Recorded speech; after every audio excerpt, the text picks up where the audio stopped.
In this video, I'm going to show you how you can easily defeat Shactuka. Now, this is a huge beast that we have to follow, and trust me, this is one of the easiest fights that you will do. Now, once you enter into the arena, the boss will welcome you with a 5-hit combo, and 2 of the hits that he will do are slower as compared to the other 2. These are much more faster, and then this is followed by another hit with both paths, and afterwards the boss will give you opportunity to hit him. Now, if you are trying to hit him, the boss will jump behind you and then he will kick you. So make sure that once you are attacking, you have to dodge back as well to avoid the kicks. The boss will also do these unblockable attacks that you can easily counter. Just make sure you keep an eye on the paw, left hand paw especially. When the left hand paw is near you, you have to hit the counter button, and then every single time you would be able to counter the boss. After every successful counter, make sure to follow it up with some power. For example, I'm using Relentless in my case. Now you have to be careful about the bite attacks that this boss does because they develop plague buildup, so make sure you avoid them. For example, this is a very dangerous move because it rapidly develops plague buildup, but it also gives you opportunity to deal damage to the boss after it attacks.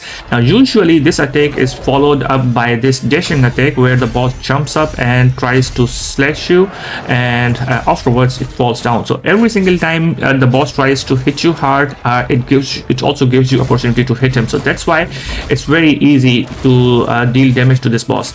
Now this attack where the boss does 3 bite attacks, it's always followed by the 4th larger bite attack in which the boss tries to jump at you and tries to attack you. Just make sure to dodge it and then follow it up with the attacks. There is one more important thing that you need to be aware of, that is whenever you stun the boss and you want to do a critical attack on the boss, that is always done on the face.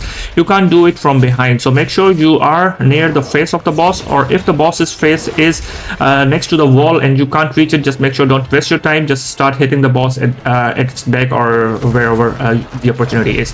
Now another attack that you need to be careful about is ground pound, in which the boss raises its arm and then hits you with the right paw and scratches the ground. Now this is a little bit different in the second phase, because in the second phase the boss do this twice, so make sure that either you parry it very quickly or you hold your block button so that you don't get the hit. Now there is no clear distinction between the first and second phase, apart from it that the boss's health is 50% down. This gives you this understanding that the boss is entering into the second phase, and some of the attacks are a bit different. For example, as I told you, ground pound, it has 2 attacks rather than 1, and then the 5-hit combo also sometimes converts to a punch where the boss punches you with the left hand, and also the boss also licks its left hand, which then becomes red. So you have to be careful about that left paw especially, because whenever the boss hits you with the left paw, it also develops the plague buildup. Now this is pretty much all about the boss attacks in the first and second phase. There is one more attack that this boss does, which is similar to ground pound, but it is followed by a hit from the left hand which you can parry, and that will immediately stun the boss. So if you are able to do that, that's a very good opportunity, but make sure that you are parrying very quickly because the left hand attack comes very quick. Now in the consumables, I would recommend to have some vitality spheres and also plague cleansing potions, because if you develop a plague, which is not very common, because if you are avoiding the bite attacks, then I don't think that you would be developing plague at all. But sometimes, sometimes you can develop it, so maybe you can have a couple of plague cleansing potions that might help you in the fight. So make sure you also have them. Well, that's it for the video. I hope you liked the video. If you do, please give me a thumbs up and subscribe to watch more videos. Thank you for watching and enjoy the fight.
General,